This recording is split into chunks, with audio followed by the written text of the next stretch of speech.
सोलापूर गुजराती मित्रमंडळाचे माजी अध्यक्ष व ट्रस्टी स्वर्गीय महेंद्रभाई लक्ष्मीचंद शाहा यांच्या स्मरणार्थ गत 7 वर्षांपासून महाराष्ट्रातील विविध क्षेत्रातील नामांकित गुजराती व्यक्तींना पुरस्कार देण्याची सुरुवात करण्यात आली। पहिला पुरस्कार जन्मभूमी दैनिकाचे संपादक कुंदनभाई व्यास, दुसरा पुरस्कार मुंबईचे समाजसेवी हरकचंदभाई सावला, तिसरा नाशिक स्थित सामाजिक व शैक्षणिक कार्यकर्त्या सौ अंजनाबेन जोशी, चौथा मुंबईचे साहित्यिक प्रवीणभाई सोळंकी, पाचवा यवतमाळचे डॉक्टर अनिलभाई पटेल, सहावा प्रसिद्ध वैज्ञानिक डॉक्टर जे रावळ, सातवा अभिनेत्री पद्मश्री सरिता जोशी, आठवा पुण्याचे प्रसिद्ध समाजसेवक राजेश शहा, नववा मुंबईचे नामवंत पत्रकार सौरभ शहा यांना, तर यावर्षीचा पुरस्कार सोलापूरचे समाजसेवक दिव्यकांत गांधी यांना जाहीर करण्यात आला आहे।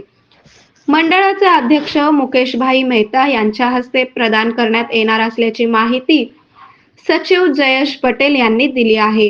कार्यक्रमाच्या अध्यक्षस्थानी जैन अल्पसंख्याक आयोगाचे अध्यक्ष ललित गांधी हे भूषवणार आहेत। हा पुरस्कार वितरण कार्यक्रम रविवार दिनांक 4 जानेवारी 2026 रोजी सायंकाळी 5:30 वाजता गुजरात भवनच्या वातानुकूलित हॉलमध्ये होणार आहे।